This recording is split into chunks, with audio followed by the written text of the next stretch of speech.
É o quinto de reencarnação que o César está querendo. Eu não sei se é, não. Eu quero que o Rinaldo confirme. O reencarnação é o sexto. É o sexto, né? Eu sei que é um dos Então últimos. pode ser. Pronto, o Rinaldo já confirma. E no mais, vamos fazer a saudação dele, ativar os microfones, porque eu acho que vai ter muita coisa legal. No 3. Ativando os microfones. E vamos. Cadê? O povo está devagar. Está sofrendo com o carnaval ainda. 1, 2, 3. Venha de onde vier. Venha de onde vier. Paz. Vem, O mestre é Jesus. Nosso mestre é Jesus.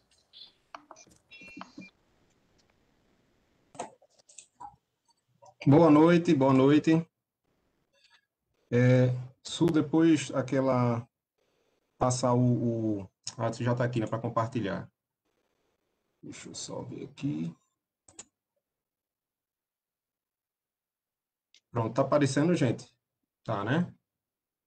Tá aparecendo, Suzana? As perguntas? Tá, né? Pronto.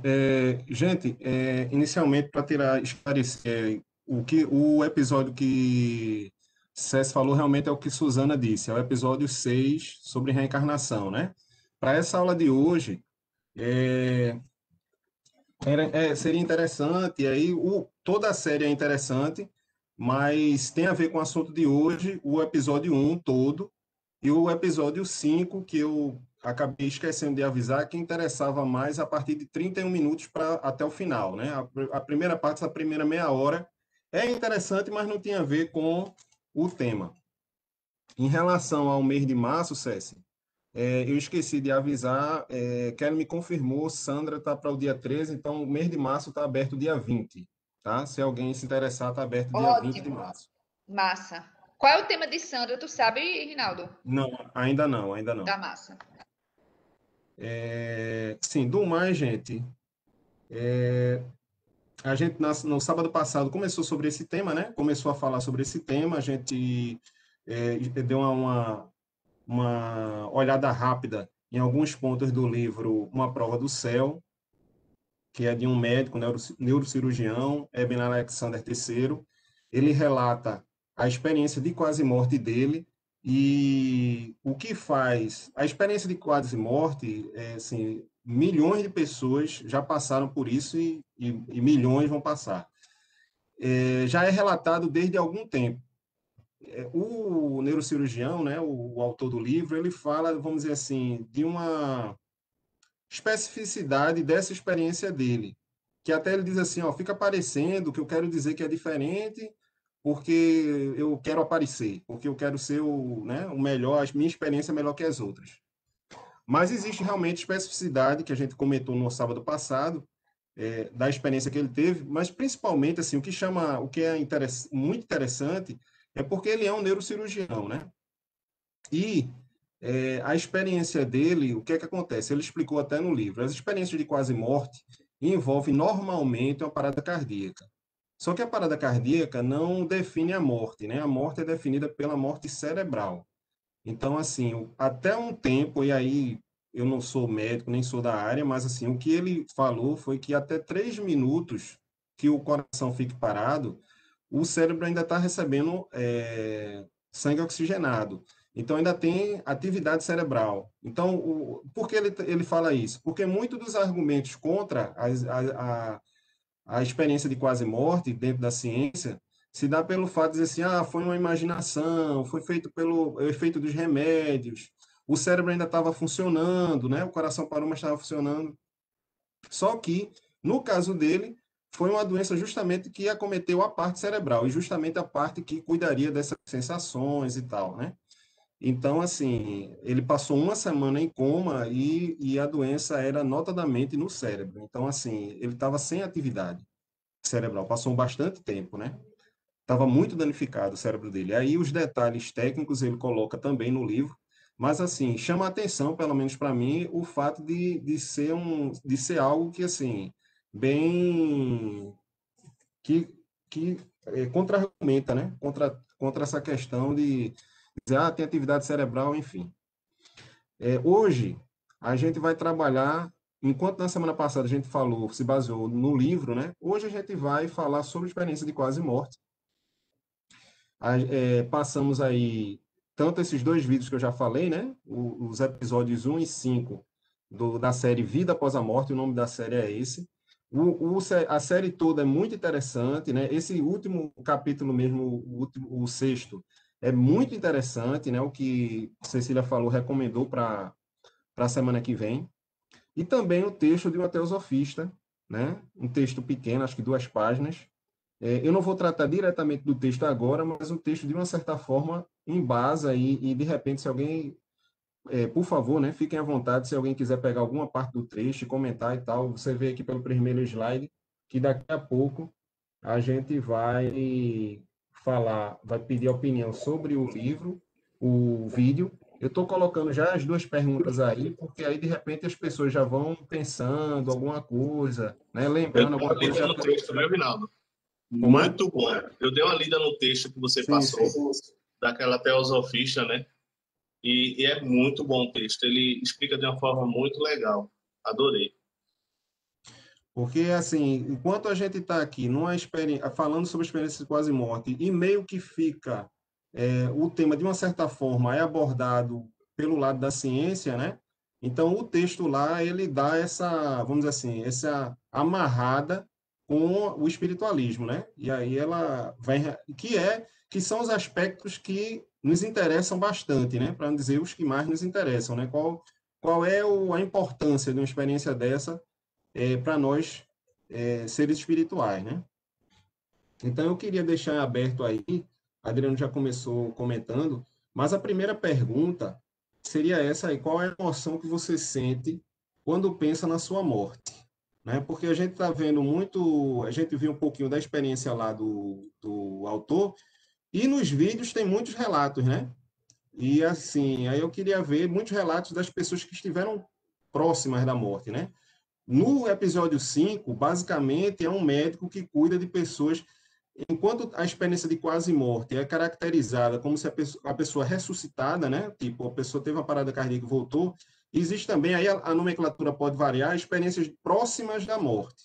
Então, experiências próximas da morte são, por exemplo, experiência de pessoas que estão com uma doença terminal, né? E que, quando estão próximas, elas têm algum tipo de EQM, né? Quando estão bem próximas da morte, tem uma experiência assim. E também as pessoas que, de repente, passaram por algum acidente, passaram por alguma situação que não chegou a ter uma parada cardíaca, mas se viu, né? Assim, se sentiu, pelo menos, que poderia morrer a qualquer momento, né? Então, assim, eu queria ver com vocês qual é a emoção, a sensação, o sentimento, sei lá, que você sente, que você tem quando pensa na sua morte. E aí estamos abertos a opiniões, a comentários. Bora lá. Eu quero começar porque eu dei uma lida no artigo e naquele artigo tem um trecho que fala que a tradição budista tem esse, eu não sei exatamente qual, né? Deixei aberto, né? Que durante algum tempo o praticante visualiza a sua morte em todos os seus pormenores: o funeral, a decadência, a impermanência, e ela diz que isso abala o ego da pessoa. Eu me lembro também que esse mesmo treinamento sugerido lá pela teósofa, né, que relata que é uma técnica budista, tem um dos livros de Paulo Coelho. Eu não sei se é o Alquimista. Eu sei que eu me lembro muito claramente que em um dos livros de Paulo Coelho ele diz que fez essa meditação sobre a morte, né, e que se imaginou morrendo. Eu acho que é uma coisa que a gente não tem referência cultural para fazer. A gente recebe essa sugestão, talvez ela faça sentido no Oriente, mas no nosso caso, dentro do nosso contexto social e cultural, a gente não tem referência, e por não ter referência, eu não sei se é uma experiência prazerosa. Algumas pessoas que eu conversei lá da escola mesmo, que disseram que sentem uma angústia perturbadora quando tentaram fazer isso. porque eu acho que provoca algum tipo de reminiscência da própria desencarnação em momentos passados. Eu confesso a você que eu não é um tipo de meditação confortável pensar sobre isso, porque realmente abala. Se você fizer bem feito, você se angustia.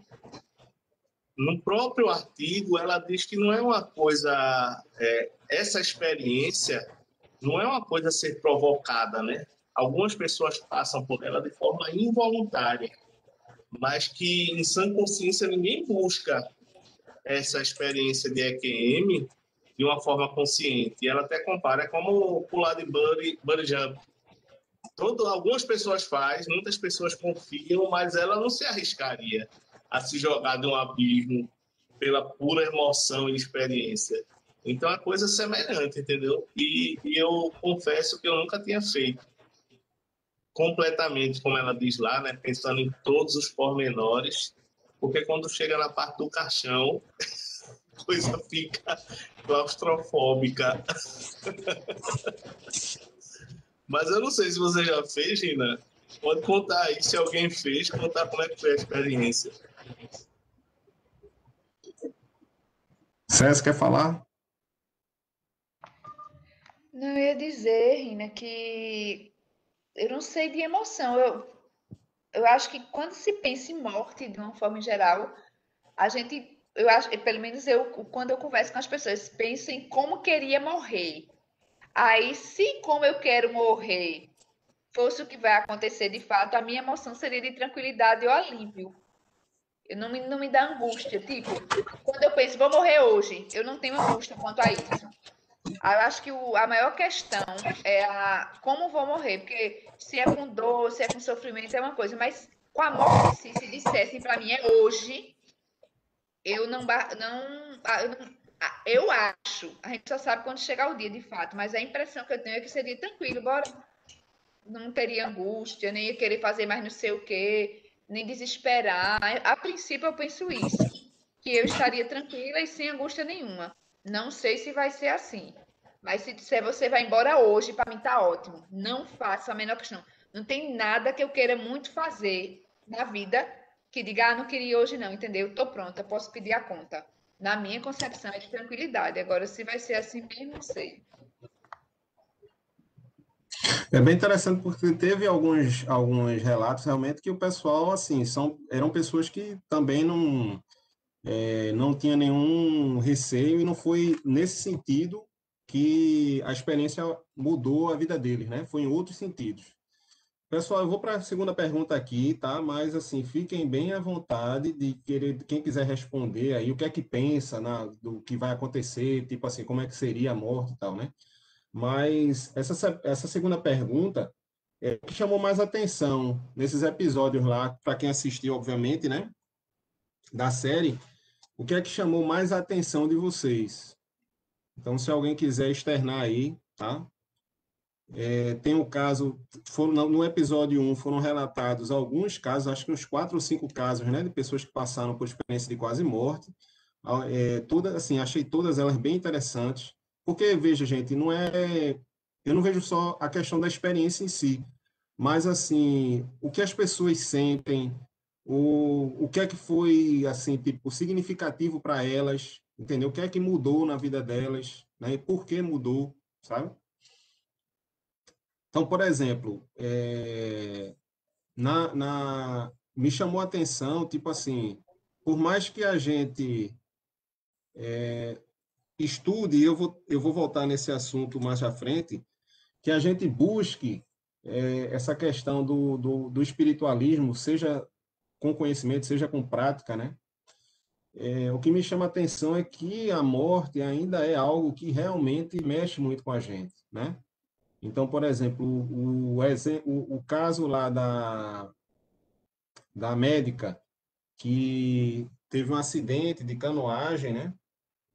Aquilo ali me chamou muito, me emocionou no final, quando ela fala da questão do filho, né? Porque na experiência de quase morte dela, na comunicação que ela teve com os seres, né?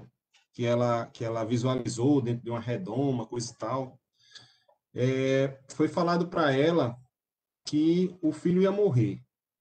Bem, morrer todo mundo vai, né? Inclusive, Cécia, a gente tinha conversado ontem sobre a questão da idade, não é que disseram o Foi. tempo, não. Ela que sentiu que seria com 18 anos. Tudo bem que esse sentir pode ser intuição passada realmente pelos seres, né? Mas não foi externalizado que seria com 18 anos, que ele iria desencarnar.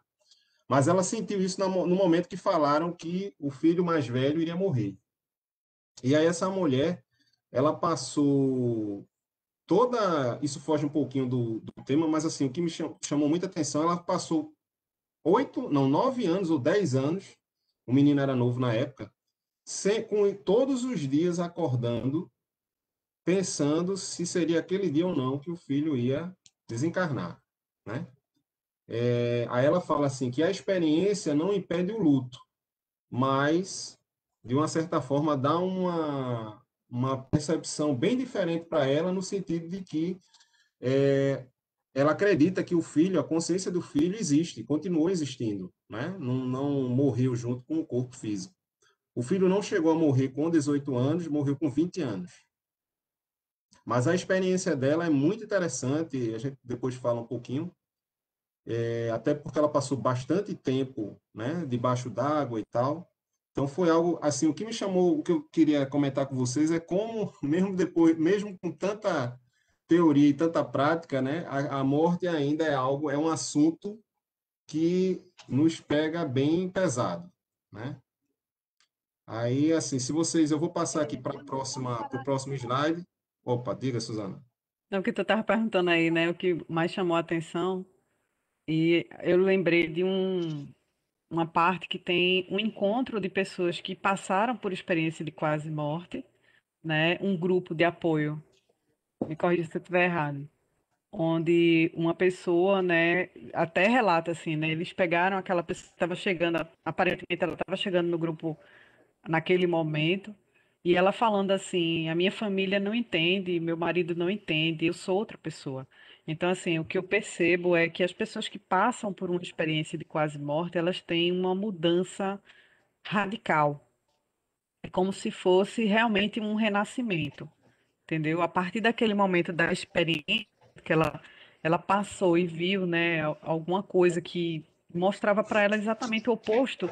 O que a gente mais o que eu percebo assim que a maioria dos relatos, né, que eu percebo, as pessoas tinham algum tipo de fé, mas não era uma fé muito grande ou tinha, mas não tinha, entendeu? Aquela coisa assim, eu acredito, mas é porque todo mundo acredita, entende? Então, assim, a gente percebe que eram pessoas que estavam um pouco desconexas e aí, no momento que elas têm essa experiência, quando elas retornam, elas ficam muito mais ligadas à vida espiritual. E algumas coisas não fazem mais sentido. E aí acaba relacionamento, acaba casamento, os colegas de trabalho acham a pessoa diferente, todo mundo vai achar diferente, porque na realidade aquela pessoa está diferente. A experiência trouxe uma pessoa diferente, ela despertou para alguma coisa, né? Então, isso aí foi uma coisa que eu achei bem interessante. Posso E falar a também? Suzana ter comentado, porque eu também Posso falar, Renato? Ou você vai comentar? Não, eu vou depois eu falo. Alguém pediu para falar também, aí depois de Adriano fala. Alguém pediu para falar, eu acho. O que me chamou a atenção foi o seguinte: as experiências de EQM, ela nos traz muita informação. E eu, como eu vi o seriado quase todo, eu percebi que são informações muito mais relevantes do que as informações dos médios passam. Eu, pelo menos, percebi essa diferença. Porque, vê só, quando eu estava estudando no período passado, a gente estava falando sobre Gestalt, e na Gestalt ele diz que a experiência humana ela passa por uma coisa chamada de fronteira. Para eu vivenciar as minhas experiências, eu preciso reconhecer aonde está a minha fronteira. E na Gestalt, né, para a psicologia da Gestalt, ele diz que a nossa fronteira natural é a nossa pele. É a primeira fronteira natural que a gente possui, que a gente ganha por ser alguém, é a própria dimensão da nossa pele. Eu me lembro tanto de Nele dizendo que o nosso reino, né, começa da ponta do cabelo à ponta... Não sei se lembra dessa aula. O nego dava aula de psicologia. Lá na faculdade eles dão nome aos bois, mas o assunto era o mesmo. E ele dizia que a experiência humana passa por essa fronteira, a nossa experiência com o outro, a nossa experiência com o ambiente. E eu notei muito claramente que essa fronteira, quando a gente perde ela nas experiências de morte, o que eles relataram veio isso na mente rapidamente. O cara disse, eu tinha a sensação que se eu tocasse uma folha, eu era um com a folha, eu me tornava a folha. Eu tinha a sensação de que tudo ao meu redor era eu e eu era tudo. Eu não sei se vocês estão lembrados dessa passagem, né? E as pessoas relatam essa sensação de união com o todo. E aí eu me lembrei que no livro de Muniz Sadru, ele dizia isso, que o nosso corpo astral, a gente é capaz, quando a gente está no nosso corpo astral, a gente reconhece o eu sou, mas é um corpo sem limites. Ele não tem a fronteira.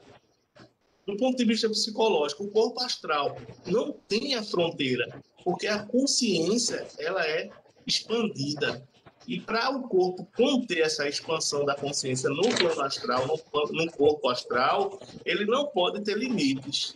Então ele se expande, ele se contrai conforme a consciência, conforme a nossa consciência. Aí as peças vão se encaixando, né? Quando a gente estuda uma coisa, estuda outra, ouve negão, ouve essas informações, um tema como esse vai provocando um conhecimento que complementa a nossa percepção, complementa o nosso entendimento sobre o todo. E aí as informações e as aulas começam a fazer mais sentido.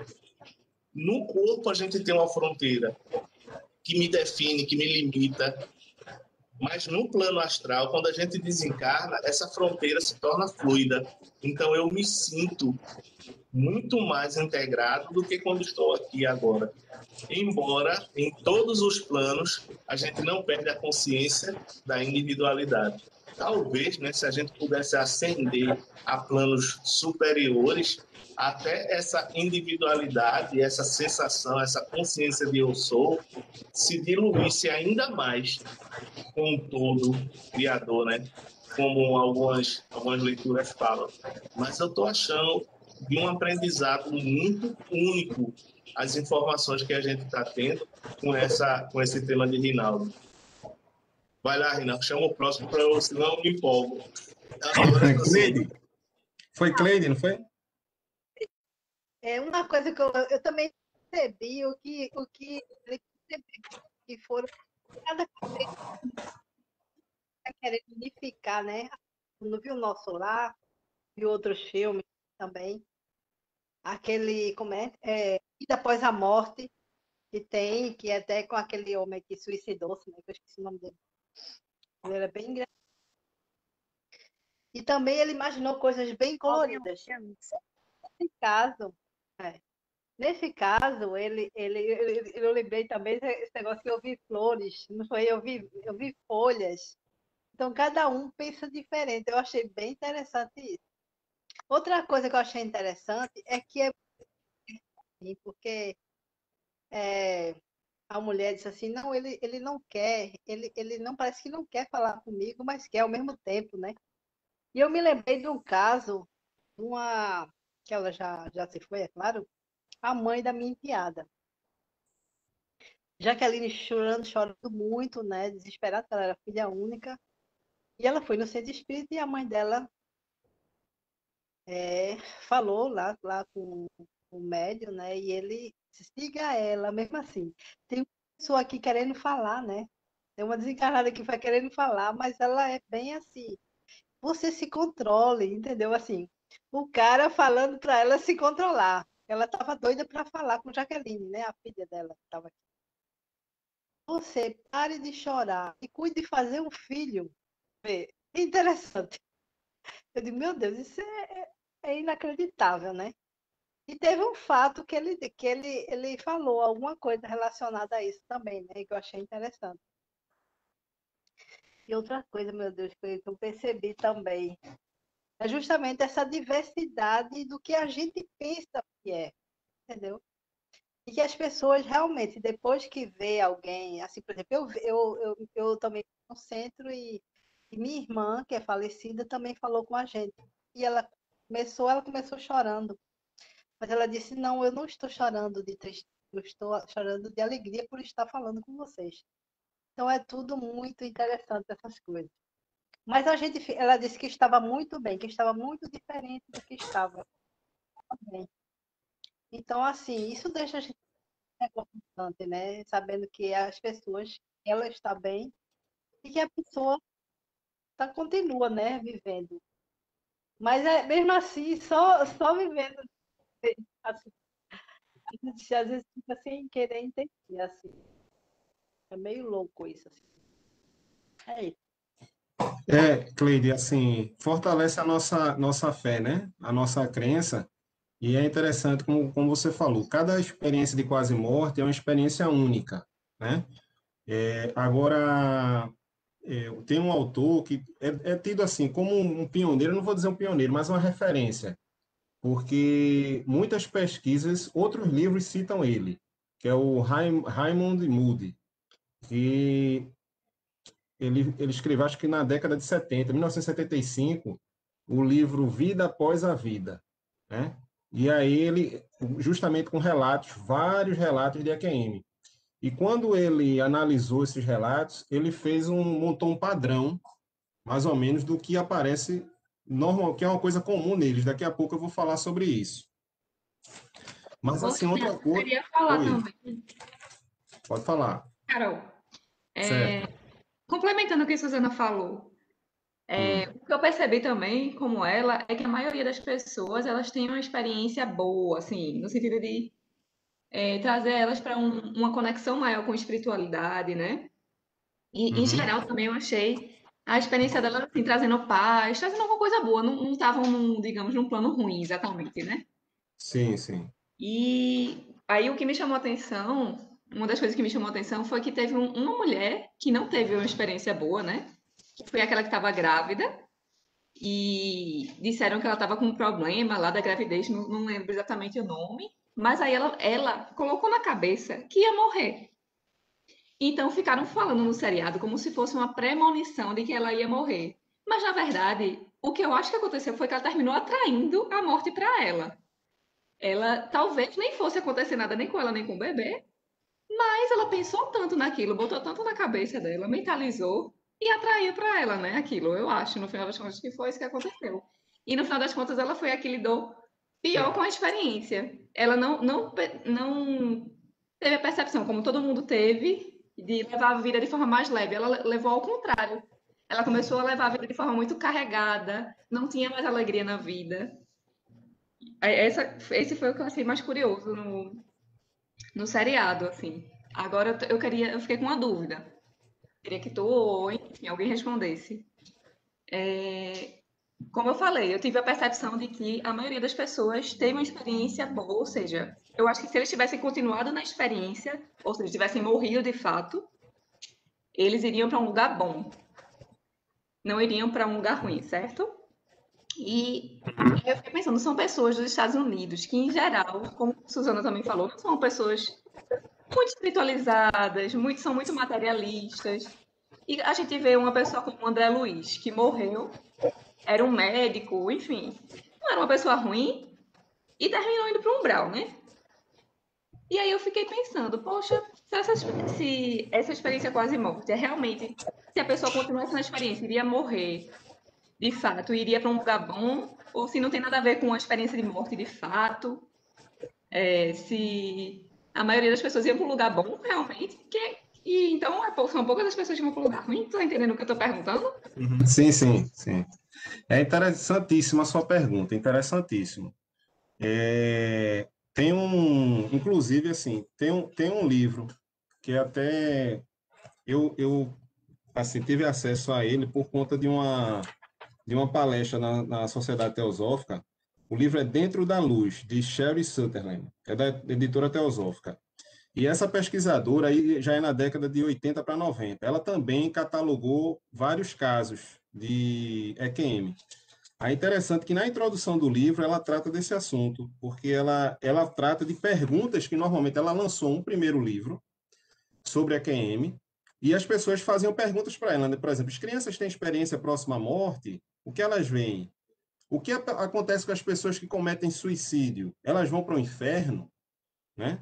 Alguém já teve uma experiência negativa? Então, assim, dentro do que você estava falando, e dentro, pelo menos, da literatura, de quem pesquisou relatos de quem teve experiência quase morte, a quantidade de experiência negativa é mínima.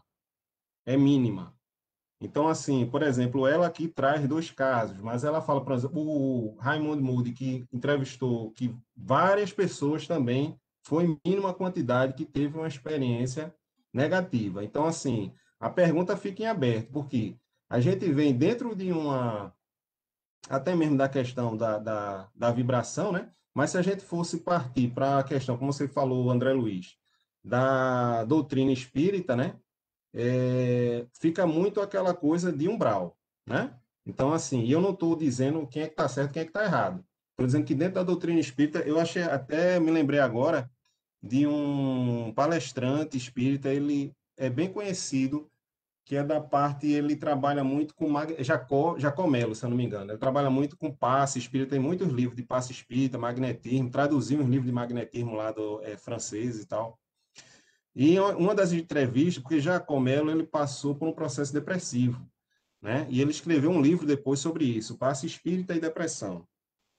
E ele falou que, assim, veja, eu estou colocando a posição de Jacomelo numa palestra, ele tem um centro espírita, tá? É dirigente do centro espírita, tem um trabalho muito sério, então é uma pessoa de dentro, tá? Não é uma questão de aqui uma crítica de alguém de fora. Mas ele fala assim da necessidade dentro do centro espírita de trabalhar a esperança, porque se fala muito de fé e de amor, mas não fala de esperança. Aí ele diz assim: qual é a esperança que é passada no centro espírita? Não, quando você morrer vai para o umbral. Aí ele diz assim: que esperança é essa? Ele até brinca na palestra e diz assim: eu mesmo não vou não, eu não perdi nada no umbral não, né? Mas enfim, né? Assim, sem passagem bem, isso aí não dá para esquecer, né? Esse tipo Eu de concordo com citar. ele, Rena. Eu acho que a gente só vai para umbral se você estiver vibrando na frequência de ir para umbral, né? O problema é Agora, porque a gente, na hora da morte, muitas vezes a gente tem medo.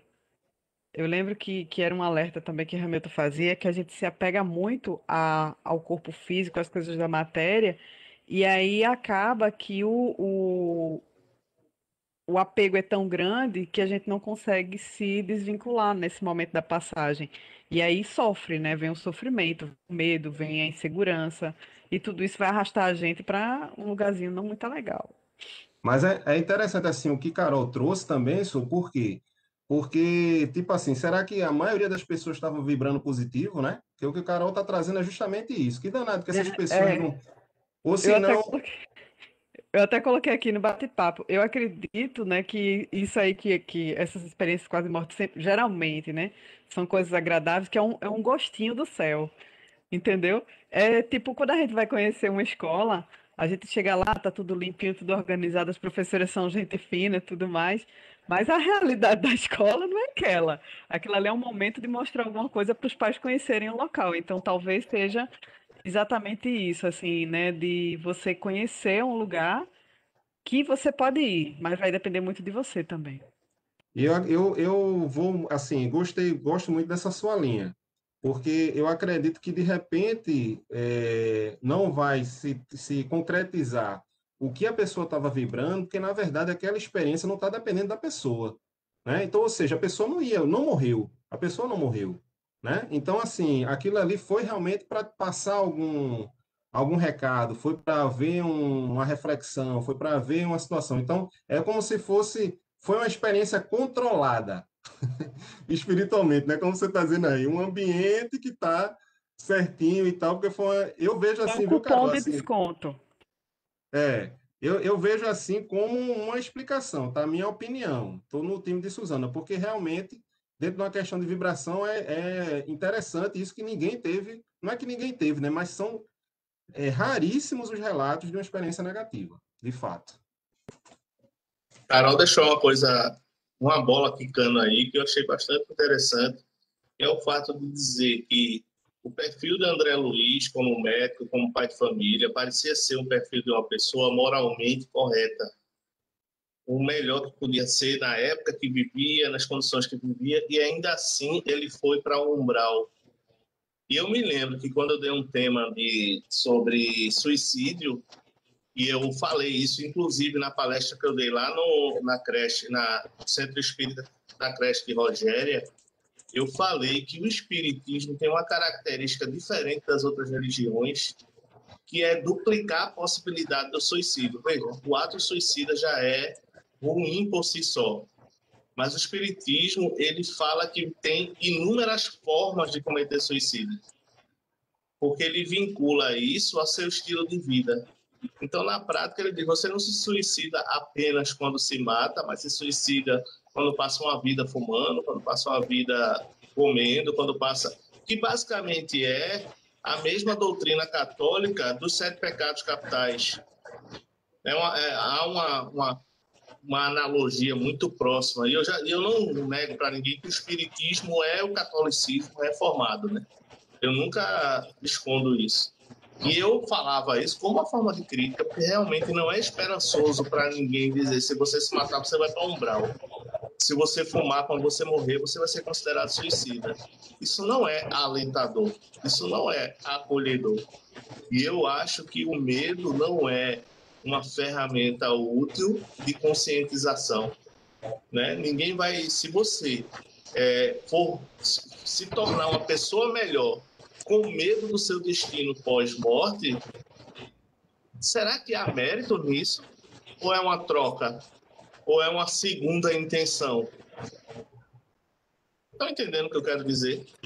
Então, você não ganhou consciência, você foi adestrado a uma condição com medo de outra. Mas isso é coisas para outra palestra, mas está inserido e está totalmente vinculado, Rinaldo, ao que você está trazendo, ao que o Carol colocou. Realmente não é um assunto trivial de se analisar, né? Essas experiências e nosso destino pós-morte. E só para complementar, eu vou passar para a próxima pergunta, mas eu só vou complementar algo do comentário de vocês. Deixa eu passar aqui para a próxima, que é em relação a questão da expansão de consciência, Adriano, que você falou, mentor, da questão quando sai da fronteira do corpo, né? Expansão de consciência. E muito da dificuldade que as pessoas têm, que Suzana até comentou da reunião e tal, que as pessoas têm, primeiro elas têm dificuldade de explicar o que aconteceu, porque não são coisas fáceis de explicar, não são coisas racionalmente, não é uma experiência racional, não é uma experiência limitada, né, à questão racional. Então, assim, é difícil para elas traduzirem isso, porque a consciência foi ampliada. Então, a consciência que você tem aqui, existe uma limitação, e quando fala que o cérebro é vamos dizer assim, um filtro, é colocada essa expressão, não sei se foi o próprio autor do livro da semana passada, o cérebro é um filtro. Na verdade, ele tem um serviço importante nessa filtragem, né? Porque se ele não filtrasse, a gente não conseguiria viver aterrado, a gente não conseguiria viver essa experiência aqui e agora, que é o importante, né? Então, e essas pessoas conseguiram ultrapassar essa limitação, ultrapassaram essa fronteira. Então, é difícil para chegar e explicar. As pessoas não vão acreditar, as pessoas vão achar que é fantasia. E até mesmo, Suzana, assim, quando a gente vê, de repente, até uma pessoa que tinha, vamos dizer assim, uma pessoa que tinha uma vida, eu não vou nem falar de EQM, mas uma pessoa que tinha uma vida normal, uma pessoa que tinha seus compromissos com amigos, com família, né, compromissos sociais e tal, e de repente a pessoa, sei lá, vamos supor, virou budista e agora está indo somente para retiros, fica em casa em meditação e tal. Essa pessoa já sofre uma certa incompreensão. E aqui não é questão de dizer quem está certo ou quem está errado. Mas eu digo assim, porque você está vivendo, adotou uma forma de viver diferente, né? Mudou de estilo, né? Isso. E quando a pessoa tem uma EQM, passa a contemporizar não, né? Mas passa a comparar, passa a analisar muita coisa da vida que vivia antes e agora que perde um pouco o sentido. Começa a filtrar, né, Rina? O que vale a pena ou não. Eu acho assim que muitos de nós, eu acho que quase todos, né, que fazemos parte da EFE, A gente pode dividir a nossa vida. Inclusive, era uma coisa que muita gente chamava Hamilton, né? Chama Hamilton de pai, exatamente por isso, porque no momento que a gente começa a conhecer, né, a participar da fé, que a gente começa a ter uma visão diferente da vida, é como se a gente tivesse nascido novamente. E ele, enquanto nosso guia, mentor, orientador, o que quer que vocês quisessem chamar, era igual um pai, né? Então, ele começava a guiar a gente nessa nova vida que a gente começa a viver a partir daquele momento que a gente abre, né, nossa mente para alguma coisa que antes não existia. Então, é muito comum, né, pessoas que passam por uma mudança de estilo de vida radical, principalmente se ele antes era uma pessoa, vamos dizer assim, da gandaia, e aí passa a ser uma pessoa que não vai mais tão assim para a gandaia, né?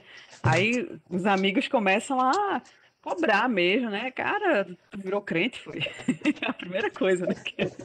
Que a gente escuta, tu é crente? Eu digo, eu sou crente de tudo, porque, né, forma de vestir, comer, beber, então, sou crente. Não sou evangélica, mas eu sou crente.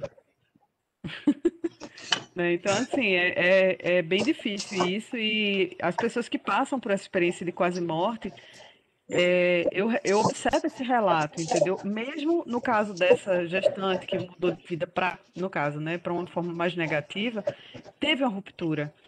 Ela teve uma mudança de vida que não foi, infelizmente, não foi boa. Nem todo mundo vai ter boa experiência, claro, né? Mas eu concordo com Carol que talvez ela tenha atraído alguma coisa ruim, né, pela vibração dela, mas talvez, né, fosse uma premonição mesmo, entendeu? Então, assim, a gente não tem como julgar, não tem como saber, né, o que aconteceu. Poderia ser uma premonição. Eu tinha uma premonição que eu ia ficar na mesa de cirurgia no parto. Entendeu? Eu tinha essa premonição muito forte. E eu sei que foi feito um trabalho para que isso não acontecesse, né? E eu não vibrava isso assim, do tipo, eu vou morrer, eu sei que eu vou morrer. Mas eu sentia que, tipo, eu não quero fazer um parto cirurgiado porque a chance de eu ficar lá é muito grande. E eu sentia que podia acontecer com muita, entendeu? Com muita certeza. Eu acho que quase todas as pessoas que passam por uma cirurgia vão com um medinho assim, né? Mas a gente tenta não vibrar, não manter esse pensamento, né?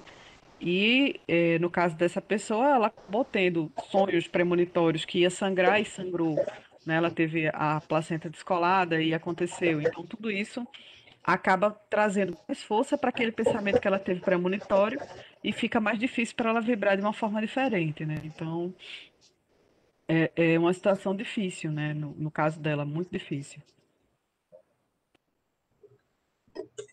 Mentor, quer falar alguma coisa? Não. Não, eu quero falar seu tema todo. Eu estou me contendo aqui, está muito bom. Mas ali também teve, Suzana, essa premonição com Gabriela. Com Heloísa não, mas com Gabriela teve e foi complicado o parto dela na mesa de cirurgia.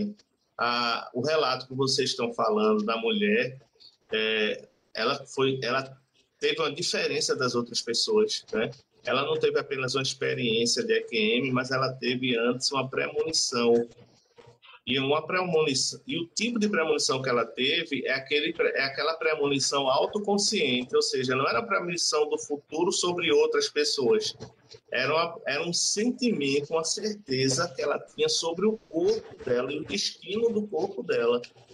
E essa informação a gente não sabe se vinha de fora para dentro ou se era uma consciência dela sobre ela mesma. Isso é muito interessante, esse tipo de premonição. Eu já relatei que uma professora minha tinha essa premonição, né? Através de sonhos. E a nossa mente é muito fantástica, tem muitas possibilidades associadas a isso.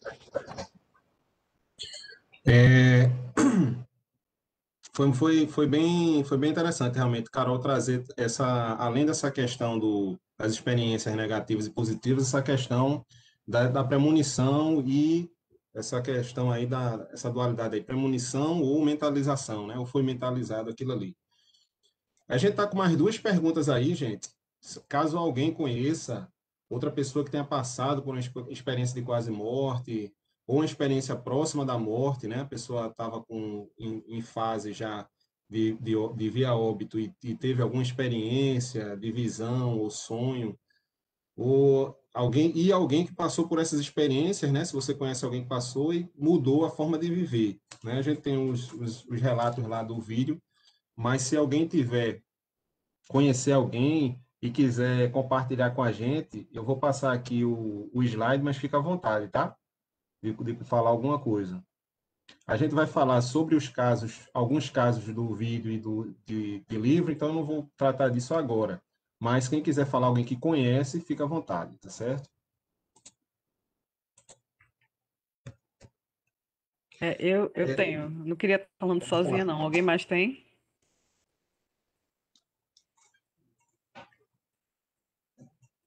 Na minha família, assim, né? Eu acompanhei minha avó, né? Desde que eu nasci, ela já morava na casa de minha mãe, até meus 14 anos, quando ela faleceu. E minha avó era depressiva, né? E na fase final, ela já não queria mais falar com ninguém, ficava mais na dela. E ela relatou ter visto pessoas que já tinham partido, né? E, curiosamente, alguns dias antes dela partir, ela pediu para comer o prato predileto do meu avô, que já tinha falecido, ele fazia 20 anos, né? E aí minha mãe teve a certeza que estava próxima da morte dela, exatamente por conta do desejo que ela teve de comer uma coisa que ela nunca quis comer, né? Nunca pediu para comer. E aí lembrava o marido já falecido, e ela já tinha relatado que tinha visto, acho que foi a mãe dela, a mãe, o pai e a filha, que já tinha partido. Foram três pessoas, eu lembro que ela comentou que tinham aparecido no quarto, né? E conversou. A gente escutou ela conversando. Ela não estava dormindo. A gente escutou ela conversando com a pessoa, entendeu? Obviamente eu não escutava o que a pessoa estava falando, mas eu escutei a voz dela. O episódio 5, né, da série, quando tem um médico lá relatando alguns casos, inclusive, assim, até começa dizendo que trabalho bonito, né? Tudo bem que ele estava fazendo uma pesquisa, mas que trabalho bonito de ouvir as pessoas, né, gente? De não chegar lá só para uma parte técnica, claro que nenhum médico é obrigado a isso, tá certo? Eu não estou querendo dizer que seja obrigado, mas, e inclusive ele estava fazendo uma pesquisa, mas também ele trabalhava a vida toda com isso, né? Mas que trabalho bonito, porque ele trabalhava com pessoas que estavam em casa, mas estavam com cuidados especiais, porque estavam próximas à morte, então tinha visita médica, né, periódica, e ele chegava para conversar, perguntava se a pessoa teve alguma visão, um sonho, alguma coisa, e ia escrevendo a história dessas pessoas, né? Isso virou artigos depois, né, científicos. Ele até disse assim, ó, eu queria, era importante para mim que fossem revistas médicas, então, para poder colocar essa coisa para frente, né? E ele conseguiu isso. E interessante, tem uma coisa interessante desse médico, é porque quando ele começou, né, ainda residente, aí isso relata no vídeo, mas ele tinha um paciente aidético que ele chegou e viu pelas condições do paciente que havia possibilidade desse paciente melhorar, né? Assim, não é que ia ganhar anos de vida, não é isso, mas tem uma condição melhor de vida, né? E de repente até ganhar alguns meses, alguma coisa assim. E ele foi no posto da enfermaria e chegou e comentou e disse assim, ó, o paciente tal, se a gente mudar isso, não sei o que e tal, a gente pode fazer. E as enfermeiras ficaram todas, ninguém deu atenção, né? Aí depois uma delas disse assim, ele vai morrer. Aí o médico perguntou, sim, ele vai morrer por quê? Ele vai morrer? Como é que é isso? Ele viu a mãe dele, eu acho, se eu não me engano, a mãe dele ontem. Aí esse médico falou, rapaz, eu pulei essa cadeira na faculdade. Tipo assim, essa cadeira que se viu a mãe morta ia morrer, né? Aí a enfermeira diz assim, cala a boca e presta atenção além do seu ponto de referência. Isso é um outro ensinamento que não tem a ver com o tema em si, mas como é importante na vida da gente, né? A gente sai do nosso ponto de referência. Veja, esse médico pelo menos traz aí duas lições, fora totalmente da EQM. Primeiro, ouvir as pessoas, a importância que é ouvir as pessoas. Segundo, ele teve a humildade, né? Sair do ponto de referência, tanto é que ele decidiu estudar isso aí, né? E pesquisar por vários anos essas situações dessas pessoas. E aí, Suzana, então ele relata muitos casos como o que você falou, né? O pessoal recebe uma visita, conversar e tal.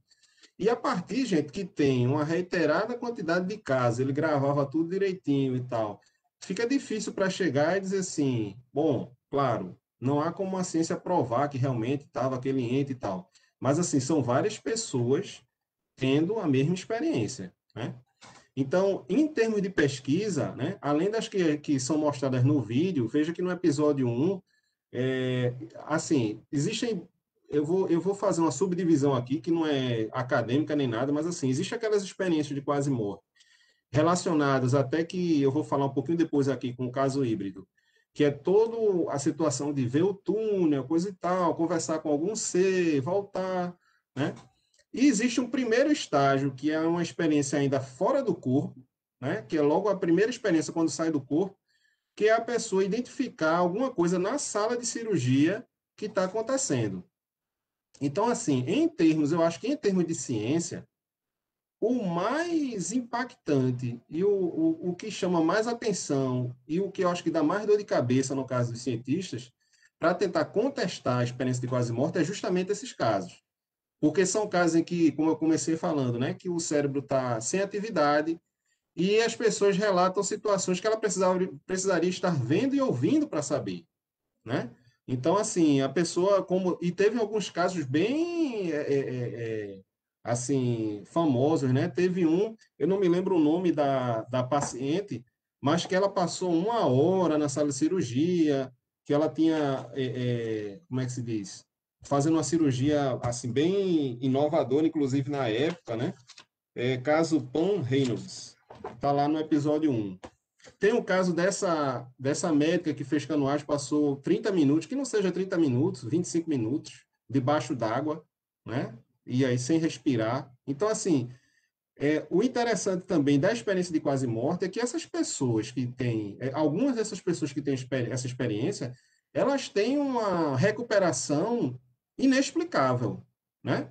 Tanto o caso do relatado no sábado passado, como alguns casos desse aí, do episódio 1, são casos que a medicina olha assim e chega, não sei como é que a pessoa vão retornar, e conseguiu retornar mantendo, né? Mantendo toda uma vida normal, né? Com todos os sentidos, sensações, movimentos, cérebro funcionando perfeitamente. Então, isso chama atenção duplamente, não só pela experiência relatada, mas a recuperação também que é feita. Então, foram alvo de pesquisa essas que foram relatadas no vídeo.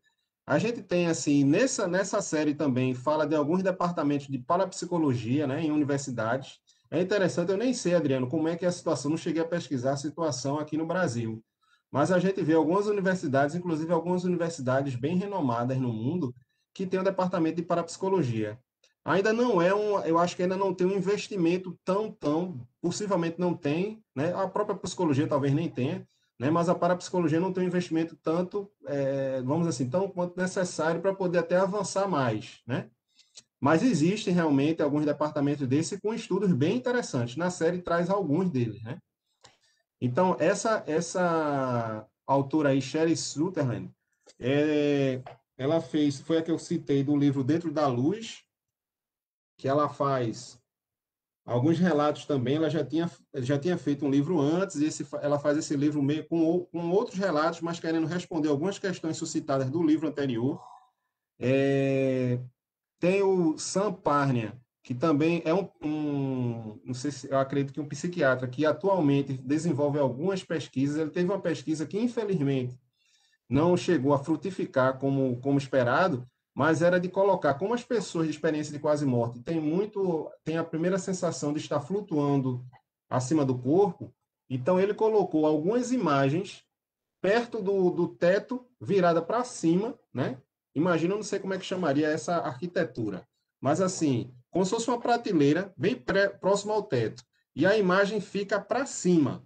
Então, só poderia ver a imagem quem estivesse olhando né? Obviamente, de cima para baixo, bem junto ao teto.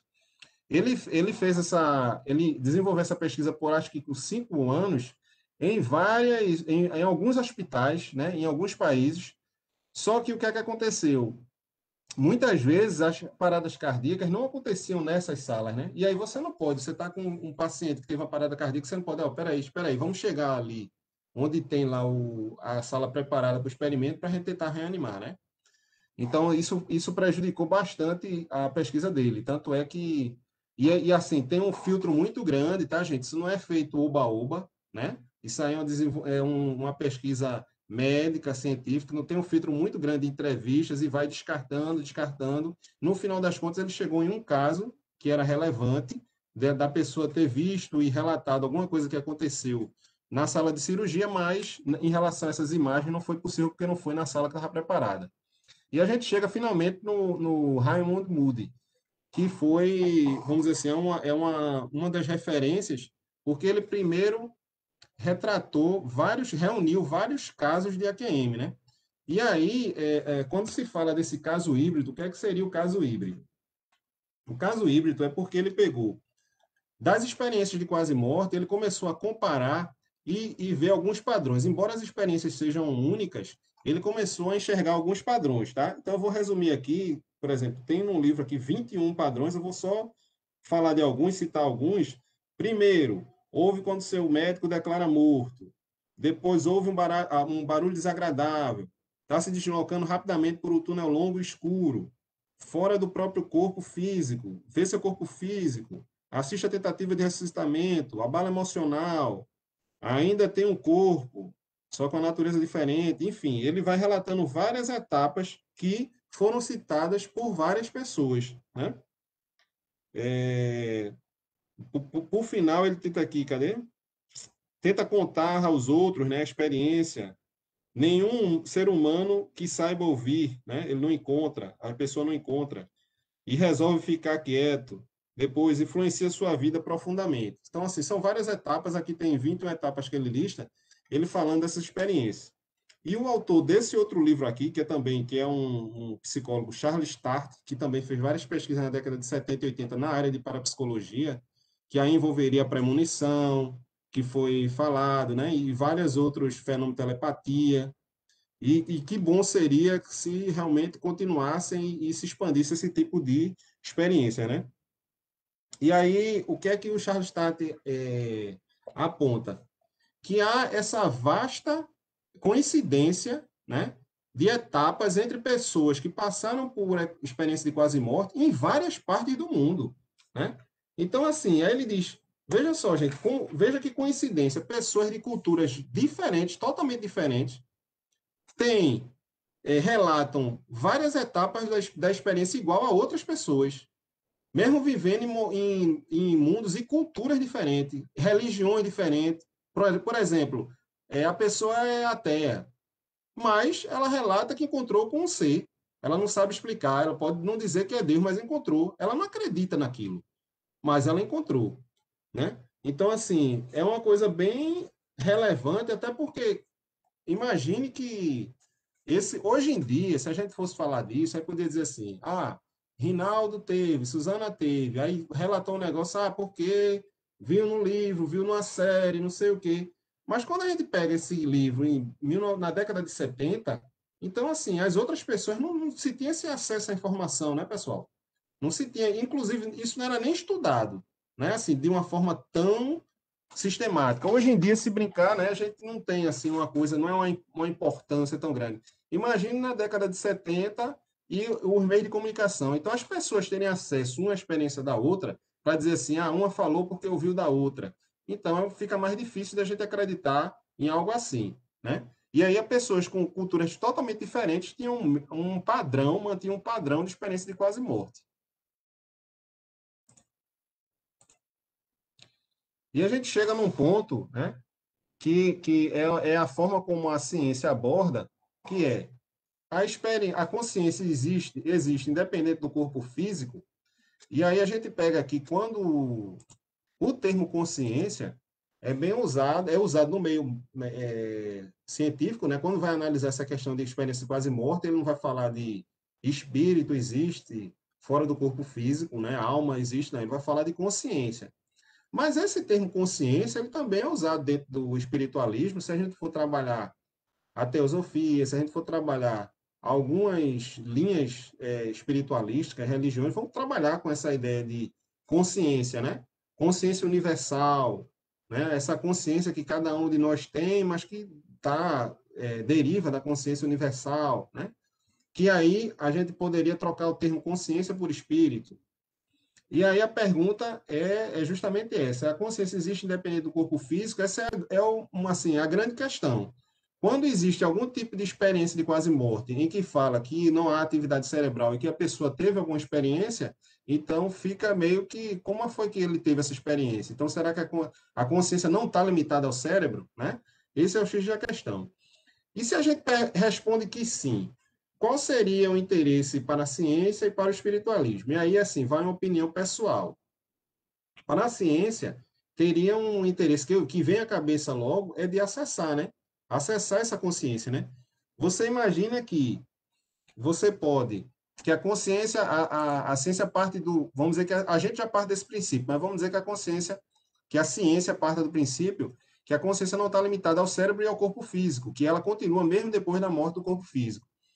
Então, seria possível, se as consciências estão por aí, né, seria possível você acessar eles, então, acessá-las. Então, veja como seria interessante, né, no caso assim, tipo, eu vou acessar a consciência de um grande físico do passado, de um grande médico do passado, de um grande artista, de um grande engenheiro, de um grande líder, né, de um grande, entendeu? Então, assim, teria seria, eu acredito, talvez seria uma linha de interesse. A intenção, mentor, aí é que é o problema. A intenção desse acesso. Por isso que talvez seja melhor até a ciência sem querer saber disso. Mas, assim, eu vejo pelo menos essa linha de interesse. E para o espiritualismo? Aí, para o espiritualismo, vem muito na linha do artigo lá, né, do texto da teosofista, porque o que é que acontece? Quando a gente parte do princípio, né, que a consciência permanece, porque, veja, não é um jogo de videogame que você tem vidas infinitas. Morreu, começa do zero. Não. Aqui a consciência permanece. E quando a gente fala que permanece, a gente significa que há um acúmulo de experiências, né? Há um acúmulo de experiências. Então, o que acontece depois é consequência do que aconteceu antes, porque é uma continuação. Então, assim, para o espiritualismo, eu vejo como, além do alento, além da esperança, né? Além também, principalmente, da mudança que a experiência quase morta, a mudança que faz na vida das pessoas, porque elas passam a ter essa sensação, como o mentor falou, de união com o todo, e isso, consequentemente, leva a uma sensação de gratidão, e gratidão, eu poderia até dizer que é tudo, mas eu vou dizer assim, é muita coisa, essa gratidão no sentido, sou uma pessoa grata, né, por tudo, isso já colabora e muito, né, seja materialmente e principalmente espiritualmente, mas de qualquer forma, leva a essa ideia da gente ter essa responsabilidade. E aí a gente corta a ideia de culpa, a ideia de medo, né, do que vai vir depois, culpa ou medo, meu Deus, eu fiz isso, o que é que eu vou colher depois? Não. Responsabilidade, né? Eu gostei muito, e talvez eu gostei muito porque eu acho conveniente, mas eu gostei muito de uma aula, de uma vez que o nosso mentor Hamilton falou que o que definia a evolução da pessoa, de um espírito, não era o que ela fazia de errado, de ruim, era o que ela fazia de harmonioso, de bem feito. Não era o mal feito que definia a evolução, é o bem feito. E aí vamos explicar. O mal feito, ambos geram consequências. Quando você faz o mal feito, isso vai lhe atrasar, isso vai lhe atrapalhar, porque você vai ter que trabalhar aquilo ali e tal. Mas isso não vai significar que você vai decair. Você vai continuar evoluindo mais devagar, mas vai continuar. Agora, o que vai determinar a velocidade, aí vai ser o que você fizer de bem feito. Eu acredito que essa linha que deveria prosperar. Eu vejo como muito boa. Pode ser que não seja assim, mas eu vejo como muito boa, porque justamente trabalha essa questão de culpa, de medo e troca tudo isso por responsabilidade. Nós temos responsabilidade pelos nossos atos. Simples assim. Vamos lá, vamos seguir. E o impacto na vida de quem passa pela experiência, né? Então, assim, a gente teve lá no vídeo alguns relatos bem interessantes, né, do impacto que as pessoas tiveram desse tipo de experiência. Aí eu vou rapidinho só falar alguns casos aqui, por exemplo, até tem um caso de um suicida, né, que vem aí foi os 3 casos que eu li desse livro, então não vou dizer que eu escolhi, foram os 3 casos que eu escolhi um de cada situação, mas de um suicida que ele fala justamente, tomava, ele tomou vários comprimidos, não sei que tipo de remédio, mas vários comprimidos e tinha bebido e tal, porque a intenção realmente dele, naquele momento, estava passando por um processo depressivo, muito sério e tal. E aí ele fala da mudança que foi na vida dele. Primeiro, ele vai falar, viu, Carol, inclusive essa questão da culpa. Né? Ele diz assim, ele foi criado numa família bem religiosa, a mãe ele não era, mas a mãe era bem religiosa, e ele fala que ele não tem mais o mecanismo de culpa que ele tinha decorrente da religião, né? E aí ele relata como muitas pessoas, tá, gente? Muitas pessoas que passaram por EQM relatam que tem um propósito de vida, né? E que esse propósito de vida, normalmente, ele está relacionado com alguma coisa, com outras pessoas, tá? Eu vou falar bem rapidinho aqui, que eu acho bem interessante isso. Um mentor já falou várias vezes como é importante para a nossa saúde mental, psicológica, né? A gente tem um propósito de vida que nos guia, né? A gente já teve aulas sobre isso, vamos ter de novo aulas sobre isso, mas a gente tem um propósito de vida ajuda e muito. E aí, quando eu me lembro do alquimista, quando Paulo Coelho fala de lenda pessoal, que seria o propósito de vida, a missão de vida, né? Ele fala muito que assim, o propósito de vida não significa necessariamente que alguma coisa que você vai fazer um trabalho, você vai fazer um trabalho coletivo. Pode parecer até um trabalho individual, é uma coisa em você, mas que naturalmente impacta outras pessoas. Você trabalha em você alguma coisa que impacta outras pessoas. Você pode ser, de repente, você vende água, ele até dá um exemplo numa palestra, faz cinzeiro, mas você faz com tanto amor aquilo ali que, primeiro, você está gerando uma vibração muito positiva e, de alguma forma, seja pela vibração ou pelo trabalho em si, isso impacta outras pessoas. Então, assim, mesmo quando parece ser individual, é coletivo, esse propósito de vida, né? Esse suicida também falou que atualmente gosta de ser gentil com as pessoas, não quer trabalhar em tempo integral, viu, César? Diz já que possui um número suficiente de coisas materiais e que Adorei. não tem que viver cercado por elas. Aqui eu me lembrei também do tema de Kelly, né? Que tocou aí sobre a questão do minimalismo, né? E que ajuda em muito, né? Para quem conseguir. É uma estrada longa para mim, viu, Kelly? Aí teve um relato... Rinaldo, se tu Oi. estiver lendo isso de algum material escrito, esse item daí, falando da parte material, sublinha, porque no meu tema, na semana que vem, tem uma coisa parecida que vai falar isso daí que tu estás falando. Bem interessante. Certo. Sublinha aí para me cobrar. Certo. E aí tem outras pessoas que relatam também a mudança de vida. Pronto, uma das pessoas que teve uma experiência negativa, que está aqui no livro, também relata da mudança de vida que teve. Ela trabalhava com novela, roteiro, meio artístico, aí deixou o meio artístico, trabalha agora com nutrição e com saúde, e de uma certa forma isso ela sente que está ajudando as pessoas no trabalho dela, tem uma rotina diferente, gosta da rotina dela, mudou nesse caso aí, ela mudou alguns aspectos da vida dela em relação à vida que tinha com o marido, então, com os filhos. Então, são mudanças de vida que a gente vê também bem nítidas no livro, no vídeo, né? Das pessoas que passaram. Existe a dificuldade que Suzana falou, existe muito a dificuldade, mas, no geral, elas tentam ter essa nova forma de viver, né? E tem umas perguntinhas aqui que aí eu deixo como reflexão, né?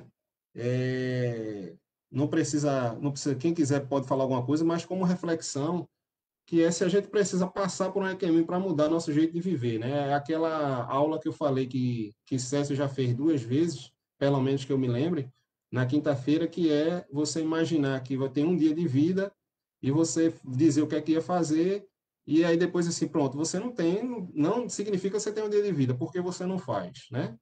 Então, será que precisa de EQM para a gente mudar nosso jeito de viver? Quais são as nossas motivações? Quais são os nossos objetivos? Porque essas pessoas mudaram essa visão dos objetivos que elas tinham, né? Com o que nós investimos a maior parte do nosso tempo, quando nós estamos dormindo, né? E o que as pessoas que passaram pela EQM falariam disso? Porque, no final das contas, gente, volta a questão das relações. E o que é que eu quero dizer com isso? Foi marcante para mim no vídeo 2 experiências. Essa que foi muito citada da grávida que teve a premonição, quando ela fala no final, né, que se o marido desse mais um crédito para o que ela estava falando, desse mais uma atenção, a experiência dela poderia ter sido totalmente diferente. Então, assim, primeiro, não é questão de arrumar culpa, não é questão de dizer que o marido e tal, não. Tá, gente? Não é questão de dizer que ele deveria e tal, mas dizer da importância da gente estar atento às pessoas, às nossas relações. Veja que faria, ela relatou que faria uma diferença grande para ela. Ela teria passado por aqueles, acho que 3 meses, de uma forma diferente, pelo menos é a percepção que ela tem. Talvez porque agora, com o marido acreditando, ela tem uma outra abordagem, embora, como foi falado tanto por Carol como Suzana e o mentor, ela tem ela passou a ter uma sensibilidade muito grande, né? E talvez ela esteja ainda lidando com com esses novos poderes, né? Como diria Homem-Aranha, quanto maiores poderes, o Homem-Aranha não, né? O tio do Homem-Aranha, né? Quanto poderes, mais responsabilidades, né? Então talvez ela esteja lidando aí com essas responsabilidades, né? E tem um relato também de um eletrotécnico, né, que tem a experiência de quase morte, porque ele leva lá, ele bate, o caminhão bate e tal, enfim. E na experiência dele, ele se vê toda essa questão do túnel e tal, e ele vê um mar, e ele vê uma pessoa no mar, com água até no joelho, e é o pai dele, né? E quão importante foi aquilo ali, o que o pai disse para ele, porque ele nunca teve uma relação boa com o pai, eles nunca se abraçavam. E depois dessa experiência, e o pai desencarnou e ele não teve a oportunidade de conversar com o pai, de, sei lá, de pedir perdão ou dizer que não ligava para o que aconteceu, vamos dizer, se ele achava que o pai era culpado, ou seja, ele não teve ele sentia essa necessidade e não teve não se deu essa oportunidade, né? E na experiência de quase morte, isso foi libertador. Sim, gente, se é verdade ou se não é, foi libertador para ele, o que é que interessa mais? Então, agora, o que eu queria pincelar disso é as relações, isso é muito falado aqui. Todo mundo fala, César fala, o mentor fala. A importância das relações, no final das contas, essa experiência humana, essa experiência que a gente tem aqui, é muito baseada justamente nas relações, né? As grandes dificuldades, os grandes desafios são as relações. É claro que as relações servem de espelho. Eu falo que são dificuldades, não quer dizer que a culpa está no outro, não. A culpa nunca está no outro. Não existe culpa. Não existe algoz, não existe vítima. Pelo menos para mim. Não existe. Não quer dizer que eu não sofra, não quer dizer que eu não fico com raiva, né? Mas assim, não existe. Pelo menos racionalmente eu sei disso. Falta assim, o buraco é mais embaixo. Mas não existe. Entendeu? As relações são espelho. E aí a gente pode se modificar e ter uma percepção diferente e passar a ter melhor de relações, né? Então, assim, eu vou só alguns informes, ainda não acabou, vai ter um último slide, mas alguns informes, né? A tarefa de casa dessa semana vai ser justamente assistir ao episódio 6, Reencarnação da série, né? Vida após a morte, para aula no próximo sábado. A gente está, César já adiantou que a gente está fazendo aí a programação das aulas, né? Tem um sábado em aberto em março, tem em abril, e a gente vai fazer uma pesquisa que Kelly sugeriu, que é para a gente citar nomes de pessoas que a gente gostaria que dessem palestra, tá, na escola, e temas também.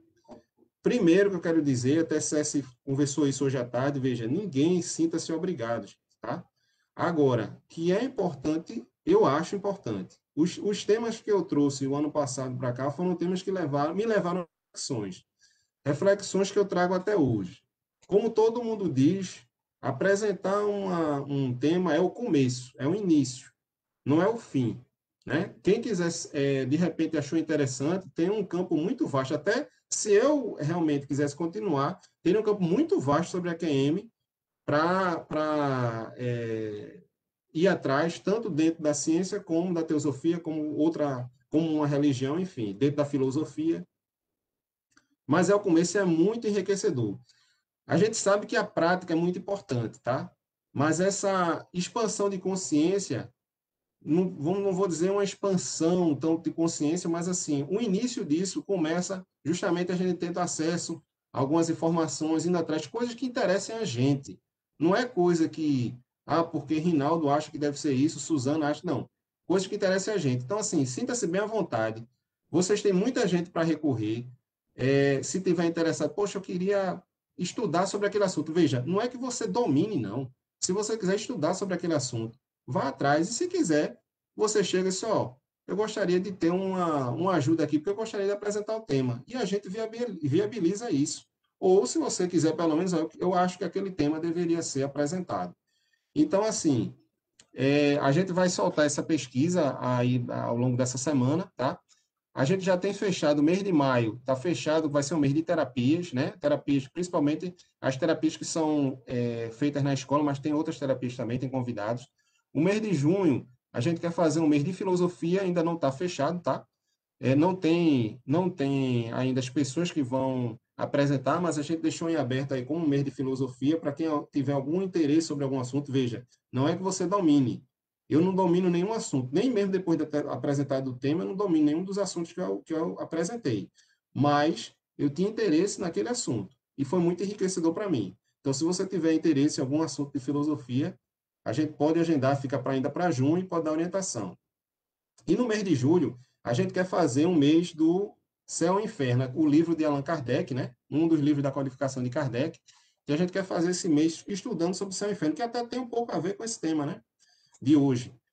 E aí a minha ideia também é, de repente, fazer um grupo de estudos. Veja, não é uma coisa para ter uma obrigação, não quer dizer que você vai apresentar, mas, de repente, se você quiser, ter interesse, alguma coisa, é um livro, eu nunca li, mas parece ser realmente bem interessante.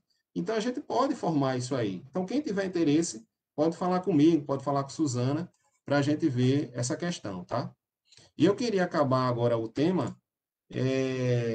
Na aula dos guerreiros, o mentor passou a tarefa, né, de eu pesquisar sobre essa expressão que, na verdade, ele passou em latim e a tradução, eu botei aqui só a tradução, mas eu acho, mentor, que tem muito a ver com o tema de hoje, com essa questão da morte e com a questão, principalmente, do que a gente deve procurar em vida, né? E aí, essa expressão que a gente conhece tanto, né, uma mente sã num corpo são, ela é derivada de um texto, né? Deixa eu só pegar aqui. Rapidinho. Mas esse foi para o Guerreiro da Luz, não foi, Rina? Foi, não, vai ser para o Guerreiro da Luz, mas assim, eu vi que tinha a ver assim com hoje, aí eu resolvi trazer só para fechar com essa citação e também com o texto que ela faz parte, né? Que é uma resposta do autor sobre como as pessoas deveriam desejar na vida, o que as pessoas deveriam desejar na vida. O poeta romano Juvenal. E aí está o poema que deve-se pedir em oração que a mente seja sã no corpo são.